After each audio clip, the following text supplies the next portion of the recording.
That's right. International Girls in ICT Day is celebrated annually on the fourth Thursday in April. So today, the 24th of April, we will observe the theme Girls in ICT for Inclusive Digital Transformation. And to do that, we are joined by Solutions Analyst for the Tobago Information Technology Ltd, Candine Frank, alongside the Contact Center Manager, Mr. Earl Augustin.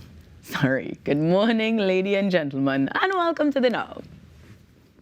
Good morning. Good morning. Thank you for making the time to have this conversation, because we will, of course, start with ladies first, giving us a little bit of insight, Candine, into what exactly you do as a woman in ICT and how you got into it. Hi, good morning, everyone. My name is Candine Frank, Solutions Analyst at the Tobago Information Technology Ltd. At this organization, I basically am into software development and project management. So any ICT project that the organization undertakes, I am the one responsible from start to finish. Nice. Getting into ICT for me, I'm not exactly sure how it started, but I know upon completing secondary school, I did not want the traditional jobs like being a teacher or being a doctor or being a nurse. I wanted something that would have guided me or projected me into always being a critical thinker. And ICT for me was one of those fields that fit all the criteria that I was looking for. Nice. Now, giving a little insight, because you would have done that, you would have made a decision from secondary school, were there particular subject areas that perhaps you excelled in or enjoyed more than others? Well, at the secondary school level, there's basically this information technology as a subject. However, after secondary school, I would have delved into database development, software development and management, web development. So that propelled me into moving further on, where I would have done business computing. And further to that, as I grew in the field, I would have completed my master's in information communication technology. And I did side courses, for example, software engineering. I would have done project management. I would have done web design. Those courses would have helped me to be where I am today. Beautiful stuff. Now, it's the hope that women are at the heart of the digital transformation. So we'll bring you into the discussion now. I'm sure you would have encountered women who, yes, like Candine, had the plan a long time, but also those who kind of stumbled into things. How do you see women embodying that theme, whether they had the plan initially or they've come into the line and have started working now? Good morning again. So, girls in tech, for us here at TIT, or for sure, I should say, it's let me start by saying that definitely we understand that the tech world is not a man's world. It's a limitless world for anybody, and we see women, girls, and we support them and ensure that they also get the start that they need as young. And we try our best, as well as a technology company, to help guide and propel them in the direction that any man would probably enter. Some of the greatest ICT managers that I have seen are actually women. So I know for sure that women in that field, it's something that we definitely support, and I support as well. And I say hats off to our women. Now, in terms of and I'm going back to you, Candine, in terms of the recognition for girls in ICT, what does that mean to you? What does that look like? Do we need more support? Do we need more courses? What does that look like to you? For me, It's inclusion. Most persons will think that ICT is basically just climbing up in the roof and running cables or installing software or doing stuff that males would regularly do. However, I just want to let everybody know that ICT is not only that. ICT for me, it's like an organization or a system that has many arms. There's the hardware, there's the software, there's the data, there's the processes. And not because as female, you may not be able to do demands or the male aspect of it, then you can get into the softer part of it, which is programming, database development, website development, that kind of thing. And for the recognition, I feel honored to be a female in such a male-dominated environment. And I must say, kudos to my team. I work with males only, and it's a joy every day coming to work. I don't feel left out or don't feel less than. And those persons who would have been there before me, especially the males, they are always willing to share their information in areas where may not be my strong point. And for that, I am very, very thankful and honored. How would you encourage other young women who aspire to be in the field, Candine? What would you say to them? I will encourage other young women like myself, don't be afraid. Not because it's a male-dominated sector.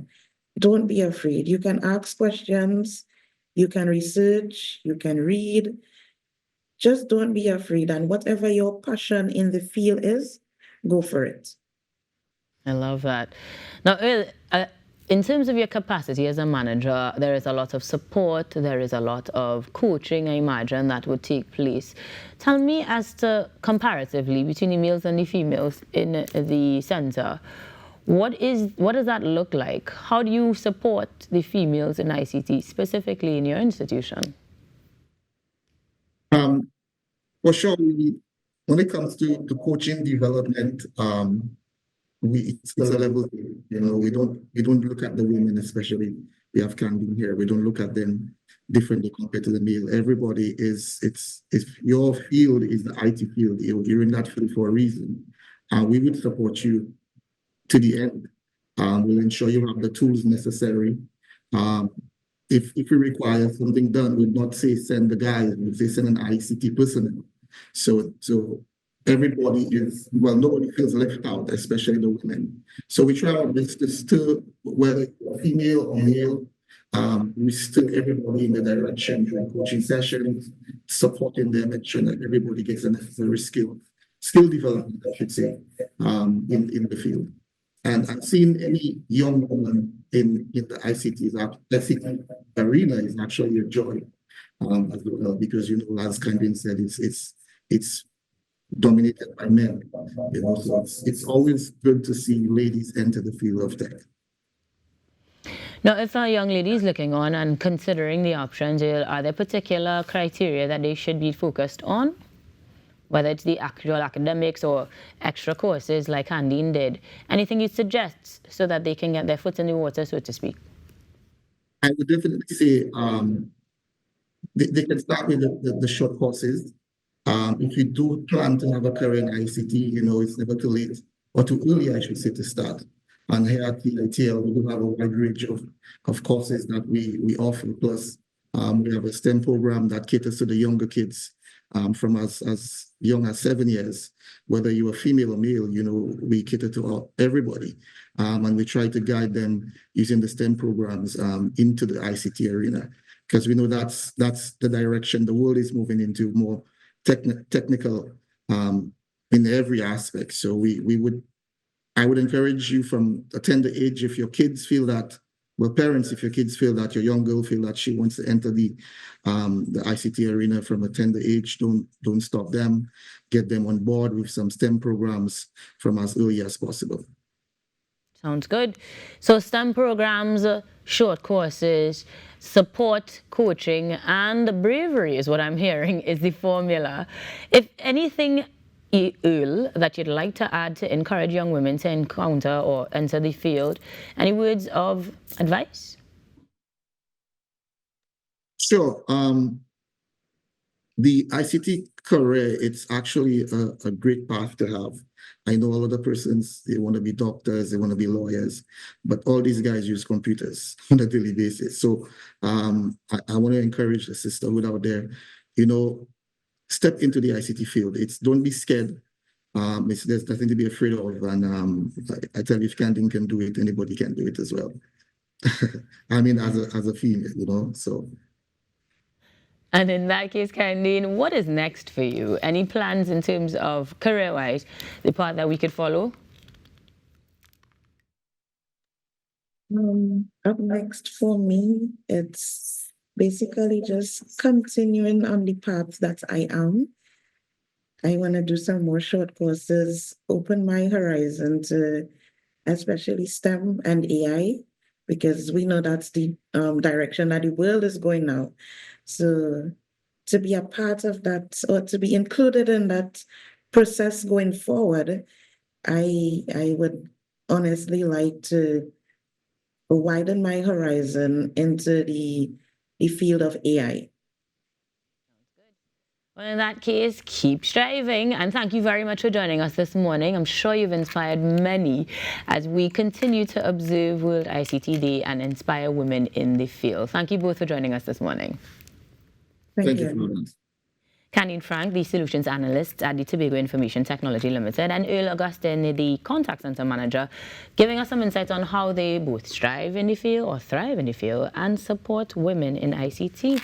Now, this particular day is not just in terms of us here in Trinidad and Tobago. Of course, we are regional. CARICOM looks at it, and there actually are observances in different regions with workshops and other endeavors as well.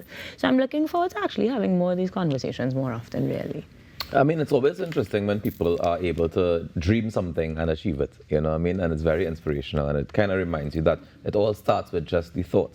It just starts with you wanting it, and then you putting in the work it takes to get to that next step. And that is always something to be admired. So congratulations to Candine, of course, the entire team. And we look forward to seeing more representation like that for sure. And I think that we will, because as she rightfully said, the world is leaning into that AI, that metaverse altogether. So we will see academics changing as well over the years. It was interesting to hear her line of study in school. I didn't know what I wanted to do. Yeah. So I perhaps would have leaned more to the oil and gas because that's where we were, Trinidad, that is. Right. But now, with the world changing towards the digital space, I think we'll see a lot more of those short courses coming in early and making it a lot easier for students as well.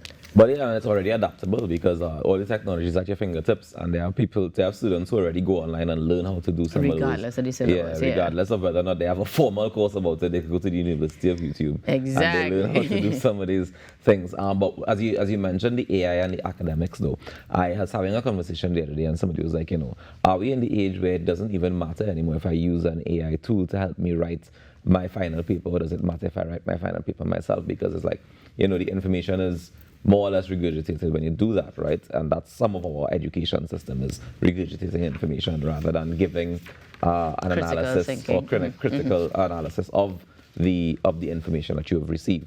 So it's a very interesting conversation to see if we can use the tool to create more benefits for critical thinking.